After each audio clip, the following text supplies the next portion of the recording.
Hi, this is Mac from Mac's List. Before we start the show, I want to let you know about my new book, Land Your Dream Job Anywhere. I've been helping job seekers find meaningful, well-paying work since 2001, and now I put all my best advice into one easy-to-use guide. My book shows you how to make your resume stand out in a stack of applications, where you can find the hidden jobs that never get posted, and what you need to do to ace your next job interview. Get the first chapter now for free. Visit maxlist.org/anywhere.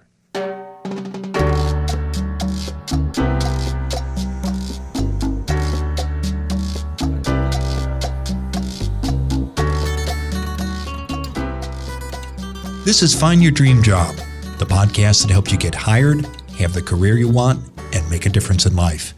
I'm Mac Pritchard, your host and publisher of Mac's List. I'm joined by my co-hosts, Ben Forstag and Jessica Black from the Mac's List team. This week, we're talking about LinkedIn secrets you need to know to get the job you want.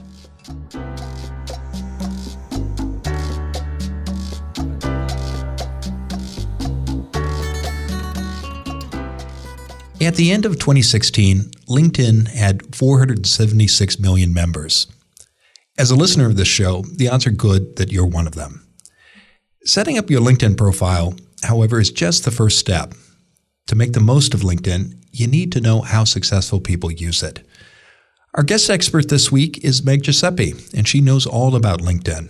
She and I talk later in the show about LinkedIn secrets you can use to get your next job. LinkedIn, like any social networking site, can attract scammers. Ben Forstag has found a list of the top 5 LinkedIn cons you need to watch out for. He tells us more in a moment. What's the best way for a new graduate with a master's degree in public administration to get a job? That's our listener question of the week.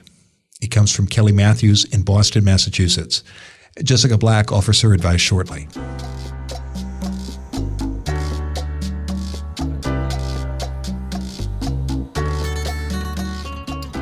As always, let's check in with the Mac's List team. So, Jessica, Ben, this week we're talking about LinkedIn secrets.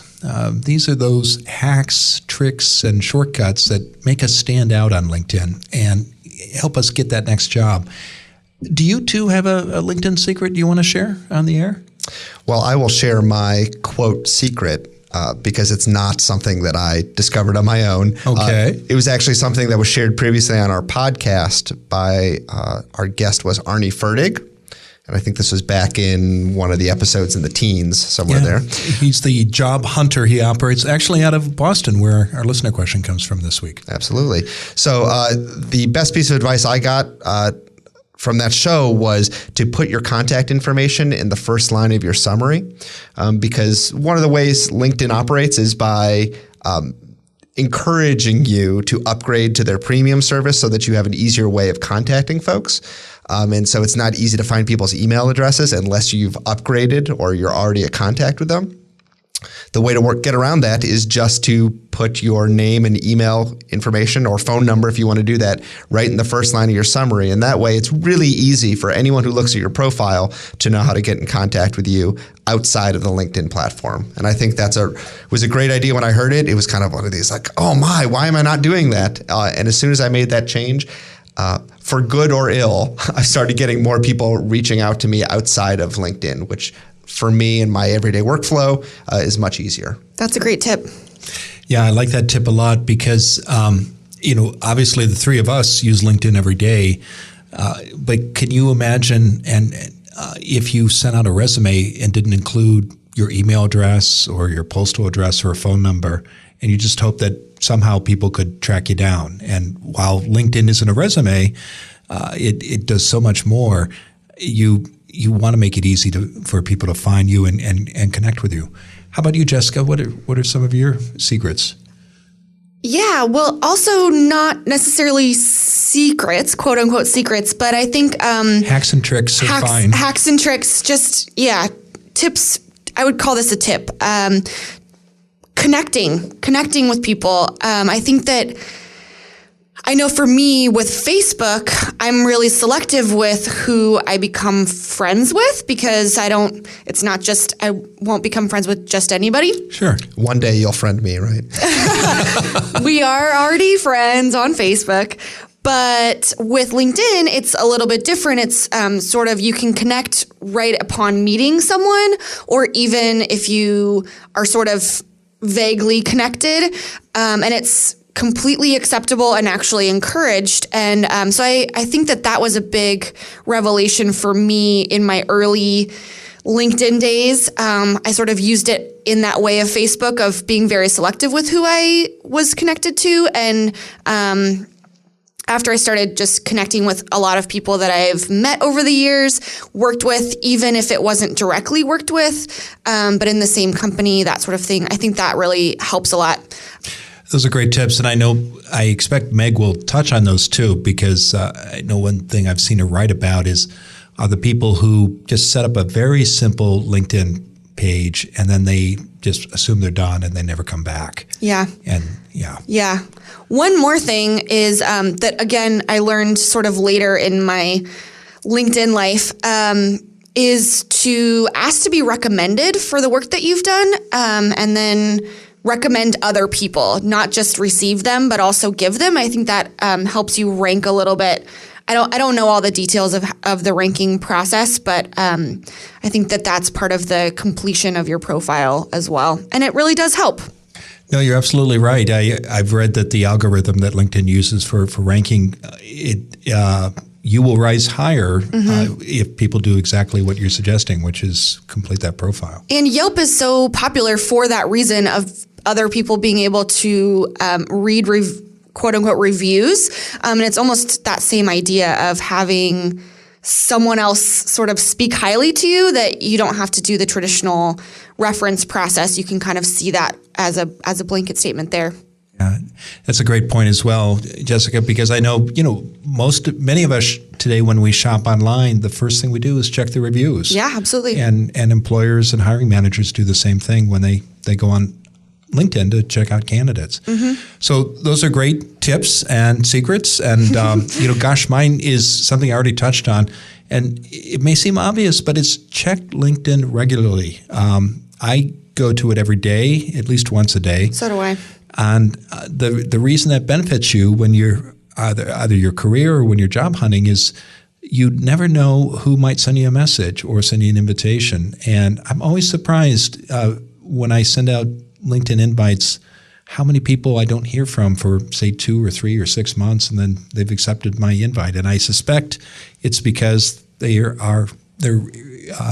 infrequent visitors, and they may be missing out on opportunities by not going to LinkedIn regularly. And it helps you stay current with what's happening in your connections, in the world of your connections, based on that newsfeed sort of feature that you can see what blog posts people are publishing or what kind of new jobs people are having, so that when you run into them in person, you are current on what's happening in their life and have a talking point, which is kind of a nice feature too. Yeah, great point. Well, thank you both, and I'm looking forward to our conversation with Meg. But first, let's turn to you, Ben, because you're out there every week exploring the internet and poking around the nooks and crannies of a very big global network, looking for those websites, books, and tools we can use in our job searches and careers. So, Ben, what have you uncovered for us this week? So don't hold this against me, Mac, but this week I was exploring the dark side of the internet. I saw that. Were you using your incognito tab? I was. Okay. Doing it late at night when no one else could watch. No, so this week, since we're talking about LinkedIn, I thought it'd be worthwhile to talk about the dark side of LinkedIn. Whenever anything is popular and people start using it, inevitably people with more nefarious intentions make their way there and try to use it for their own ill-gotten gains. And so this week I want to talk about the 5 most common LinkedIn scams. And this comes from a company called Tripwire, which is actually based here in Portland. So we actually had a listener question several weeks ago about this topic because she was getting contacted by companies where she wasn't clear if it was a real offer or not. I remember that question, yeah. Yeah, this is that's one of the common scams that happens on LinkedIn. There's 5 basic ones. So one of them is the fake paying job offer from, quote, recruiters. Sometimes those involve like they've got the job for you. You just need to give them $100 to grease the wheels or whatever. Another common scam is the advanced fee / fake inheritance / Nigerian prince scam that we're all probably pretty used to at this point. Yeah, I actually was represented in Congress when I was growing up in Iowa by a fellow who fell for this scam. He's the one. I keep wondering who falls for these things. Yes. A third one are illegitimate invites from fake accounts, which I get, I'd say at least once a week. Usually they're pictures of attractive, famous people.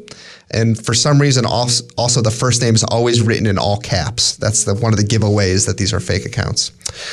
The fourth scam are dating and romance scams. So if someone's reaching out to you with romantic interests on LinkedIn, that's not the right platform for that. Yeah. So it's probably not a legitimate message.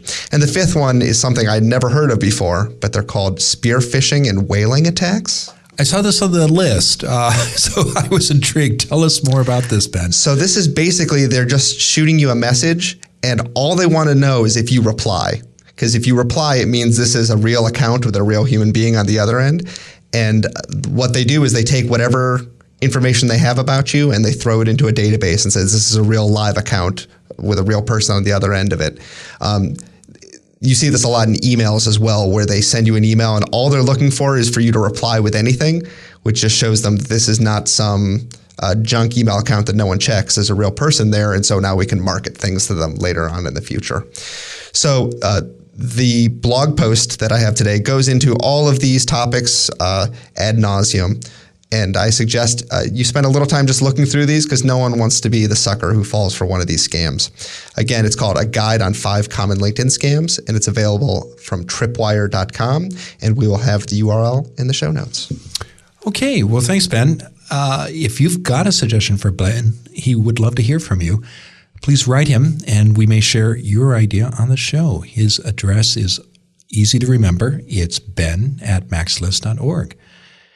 Now let's turn to you, our listeners. Jessica Black joins us to answer one of your questions. Jessica, what's in the Max List mailbag this week? Yeah, we have a good question from Kelly, who comes from Boston. And we'll listen to her question right now. Hi, my name is Kelly from Boston, Massachusetts. I recently graduated with a master's degree in public administration, and I wondered what tips you might have to land my first gig. Thanks, Kelly, for your question about how to land your first gig after your master's degree. Congratulations on that, by the way. I mean, my advice is pretty general in terms of using the connections that you've made through the master's program and your network there that you've made, and then leveraging the work that you've done with whether it's internships, those types of things.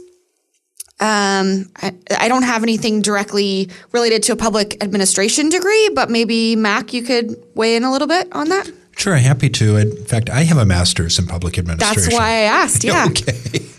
So I found that the people in my program who got the most satisfying jobs and got them the soonest were the ones who were clear about what they were interested in doing, and they had a clear goal, and they actually followed your advice, Jessica, which was to tap into the resources that the Career Services Office offered, even if they had left moved back home. Perhaps they'd been there, come from out of state to study, but they stayed in touch with Career Services. And the other thing they did, besides having a clear goal and taking advantage of the university resources, was they worked the network. As you recommended, both among students and faculty. And they let people know what they wanted to do and where, and they got introductions, recommendations, and advice about how to do that. And the people, it's been a long time since I had earned my master's, but I've also noticed that the people who have stayed in touch with faculty and students in the 25 years since I graduated And there, a fair number of them have continued to benefit from that network, and they've also made a point of serving that network. It hasn't all been about taking. Yeah, that's great. Yeah. So I'm one of those weirdos who didn't study anything really meaningful or important or employable in grad school. Comparative politics, which is political theory. But I would offer similar advice to Mac, which is use your alumni connections and the resources at your university. So we've talked in the past about how the career services departments are often the loneliest places on campus because people don't take advantage of them. But if there's ever any institution that has a vested interest in you landing a great job, it's the university you went to. This goes to their own internal rankings. It's important to them to recruit future candidates. And so they will work with you. And many organizations will bend over backwards to help you find a great position there. The other piece is the alumni network.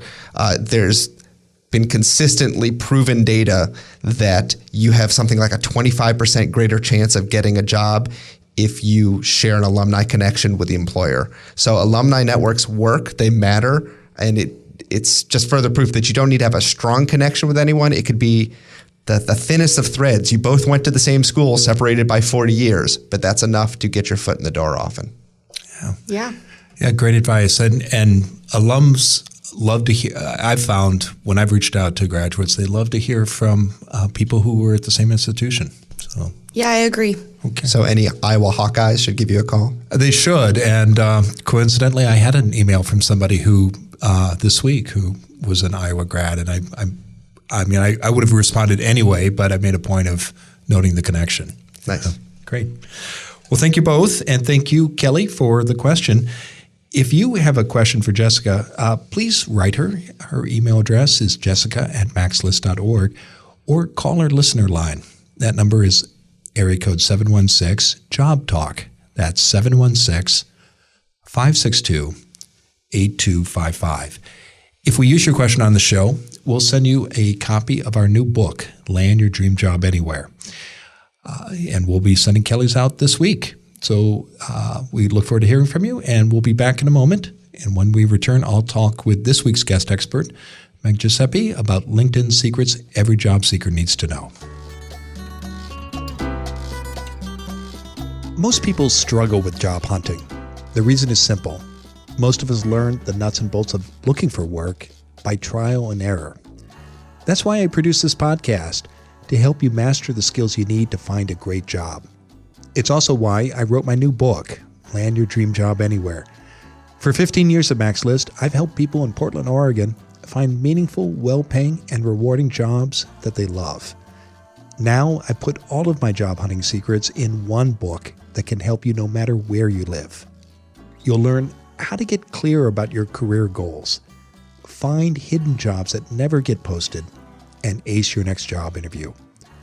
For more information and to download the first chapter for free, visit maxlist.org/anywhere. Now let's turn to this week's guest expert. Meg Guiseppi is the CEO of ExecutiveCareerBrand.com. She helps C-suite and senior level managers with executive job searches.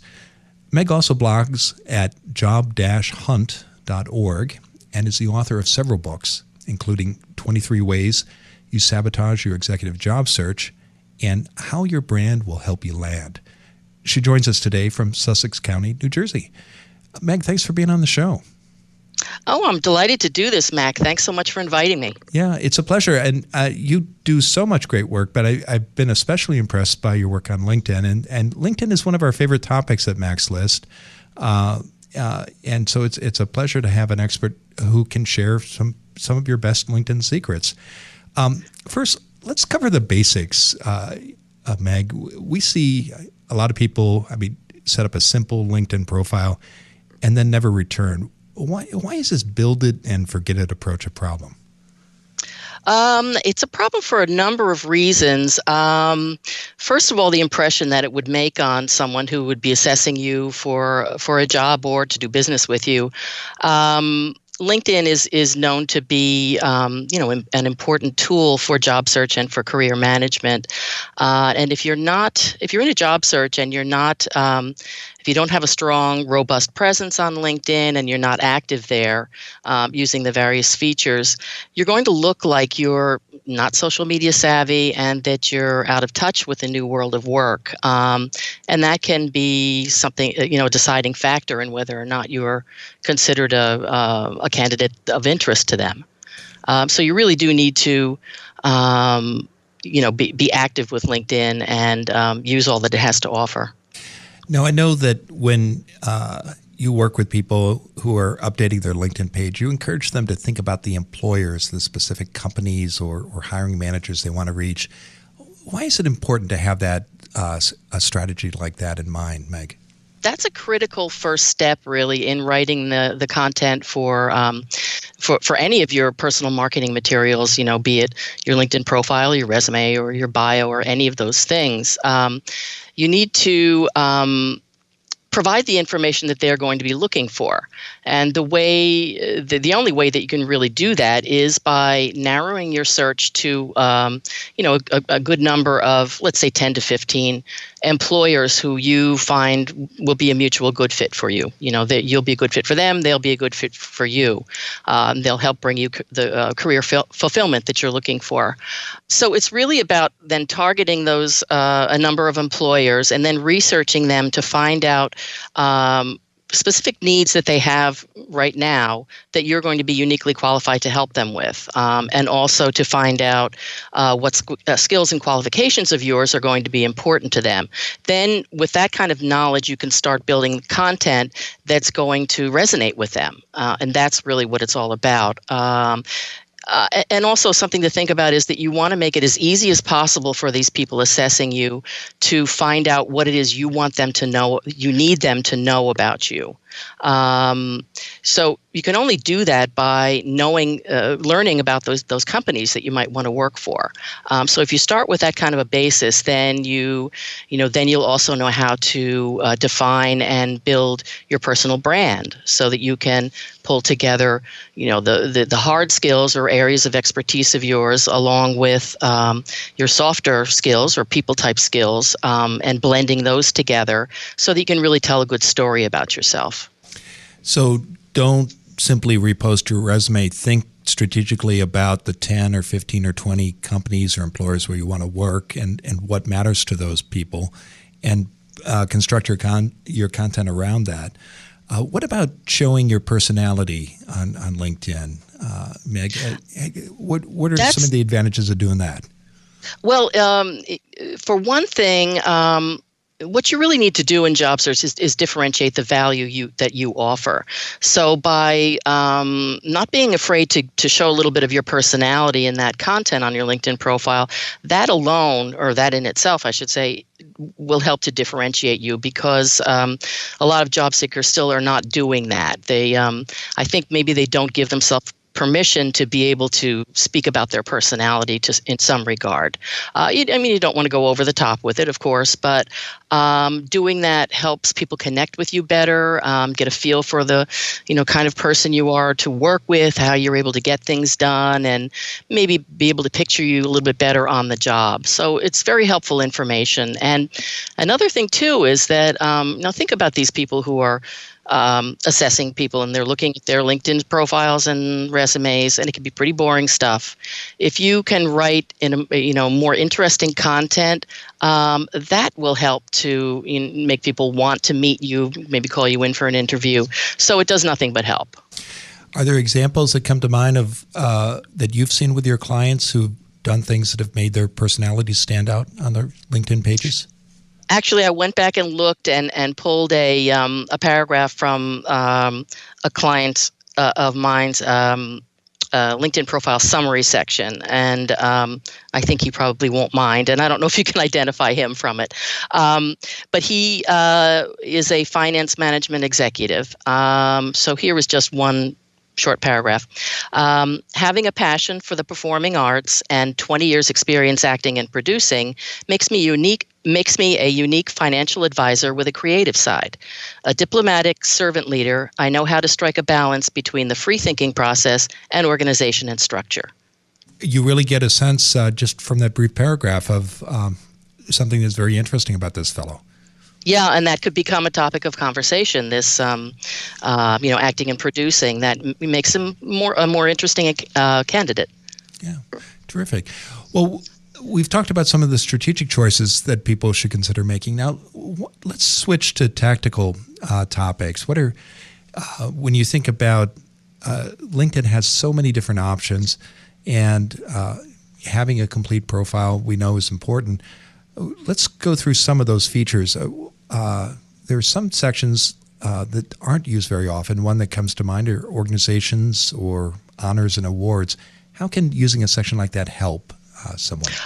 One way that it helps a lot is that, and one thing we haven't really touched on is search engine optimization, which is all about using the right keywords and keyword phrases, and plenty of them in your profile, so that helps boost your search engine ranking with LinkedIn. So what that means is that when people search those particular relevant keywords and phrases on LinkedIn, if your rankings are higher, then your profile is going to land higher in those search results, which means then probably more people will see your profile. So you do want to, in those extra sections, organizations, and actually pretty much all of the extra sections that are available to you, that's an opportunity to get more of those relevant keywords into your profile. So that makes you more findable, let's say. What do you say to listeners who might think, gosh, if I fill out every section, it's going to be very long. Employers may not be interested in that. It might seem too self-promotional. That's not a good way to think. They'll, if they don't want to read the whole thing, they won't read it all. But it will be there kind of working passively for you, helping you with search engine optimization, or SEO, as I was saying. And, so really more content means more keywords and better findability, more visibility of your profile. So it just makes sense to really fill out with as much content as you can do, and use a lot of those keywords, so that LinkedIn is working for you in a passive way beyond the kind of proactive way that you use LinkedIn by using all these features and things, which I'm assuming we'll talk a little bit about too. Sure. And let's. What about privacy settings, Meg? What privacy settings are available on LinkedIn, and how should people approach those? Well, that is an issue for some people who are fearful of putting themselves out there, let's say. But if you close off in any way, using the privacy settings, close off the visibility of any of your content, then it's not. People won't. Not everyone who you might want to see the profile, your content, will see it, and that also can hurt your search rankings within LinkedIn. So it's better to be wide open with it. I know that could touch on the issue of confidentiality, confidential job search for some people, but there are ways to, to keep that quiet, let's say, on your online profile. Well, let's talk about that for a moment, because I'm sure you've heard from your clients, and we certainly have heard it from listeners, that there's a concern that if I'm regularly updating my LinkedIn page or suddenly I add lots of new content, my colleagues or my boss might think I'm looking for work, and that could come back to haunt me. What are your tips about doing, say, an undercover job search? That can certainly happen. That people may notice your activity. I mean, you can turn off the setting, turn on and off and then on again the settings, so that as you're adding new content, and I suggest that you kind of do that slowly over maybe like a 1 week period or so it's not suddenly a brand new profile. But you can turn off those settings so that people won't be notified that you're making changes. But what I suggest is that, even if you do whatever you can to not alert everyone that you have a brand new profile or new content, I still suggest that you're ready. You have a ready answer for, when that comes up, because it is likely to come up. If you do a good job on getting new content up, it's going to look like a different profile, and some people will notice it. So, I suggest putting together just a brief. You don't want to overtalk it, but just a brief reason for why you're adding new content, and always make it understood that you're doing it to promote your company, your employer. It's not about your job search. And in fact, it will help promote your employer if you have a more up-to-date profile with relevant keywords, because they're going to be the same kind of relevant keywords that promote the company. So let's talk about publishing, because once you've filled out that profile and you've thought strategically about the employers and managers you want to reach, and you've used the right keywords that are going to get you in front of those folks, what are your best tips about publishing, taking advantage of LinkedIn's publishing features? I'm assuming you mean the Pulse publishing platform. Both Pulse and status updates, and there are a lot of different ways of pushing out content, as you know. Yes. Yeah. Can you walk us through some of those and just the advantages to people in their career and their job search when they do take advantage of those? Well, I just mentioned the Pulse publishing platform, which still I'm finding with my clients, people still are not aware of that. And it's really a very powerful tool to use. And it's in effect, it's almost like having your own blog site, but you don't have the same kind of hassles that you do maintaining a blog site of your own or a blog of your own.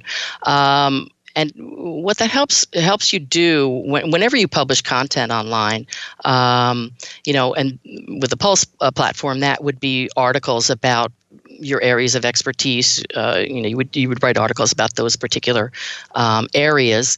That helps to show, position your subject matter expertise and your thought leadership, and it gives people more information about you, and that's only going to help you. People are searching online. Once you become someone of interest to them, they'll be searching your name, looking for information about you, and the more that you have, the stronger your online presence, the more valuable it makes you appear to be as a candidate. So that's very helpful to you. The other thing about Pulse and the other things, the other publishing ways to publish on LinkedIn, which, as you mentioned, one is sharing updates. What are some of the other ones?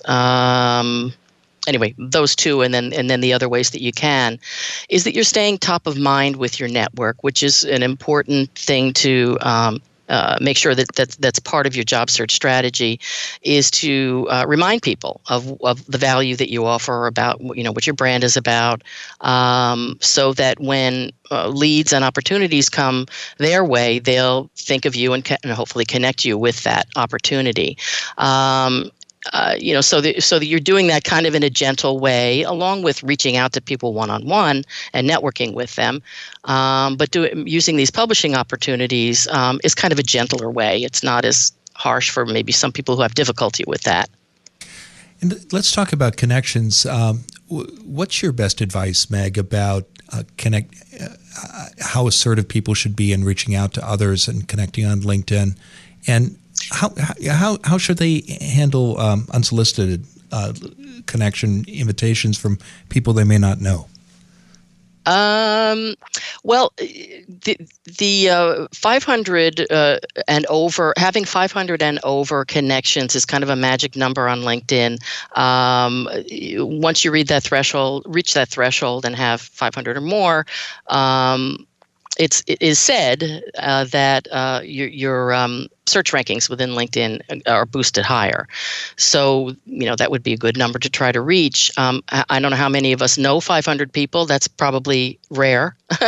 But I can tell you that my strategy for myself is to anyone who reaches out to me and wants to connect with me, as long as I don't feel they're a spammer or someone who is going to be nagging me constantly to buy something from them, I'll usually connect with them.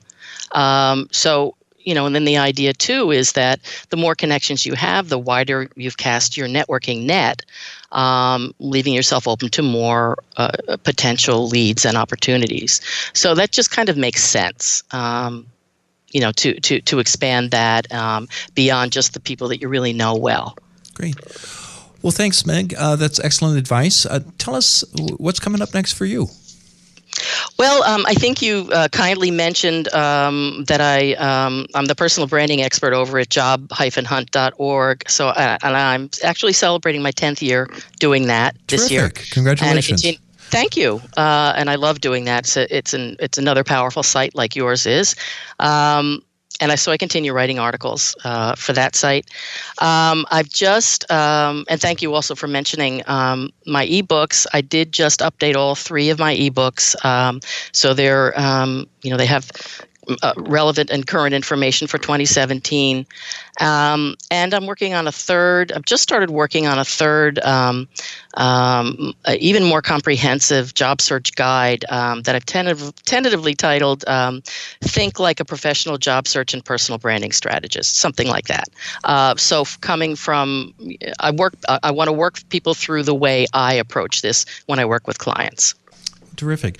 Well, we'll be sure to include links to your books in the show notes. And I know listeners can also find you on the internet at executivecareerbrand.com.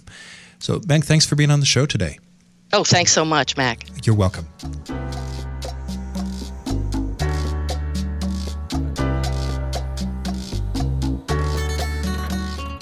Okay, we're back in the Max List studio with Jessica and Ben. And that was a great conversation with Meg. What were some key points the two of you heard Meg make? Yeah, it was a great conversation. I really liked her point about using LinkedIn to tell a story, especially I think she was meaning it to be sort of in that summary section, but using that space to really make it your own and carve out some of your own personality as well and showcase beyond just your skills and accomplishments, which are really important, but to sort of capture people's attention in a different way. And I thought that was really, really great. And especially for folks who are either starting out their careers or changing careers or maybe have a varied work history, being able to use that space to weave all of your history together or your interests and your goals going forward of why you're seeking whatever industry you're moving into, or kind of like I said, weave that all together to showcase, the thread that brings it all together of, they may look varied on paper, but there's this thing that's holding it all together, this glue. So I thought that was really interesting. How about you, Ben?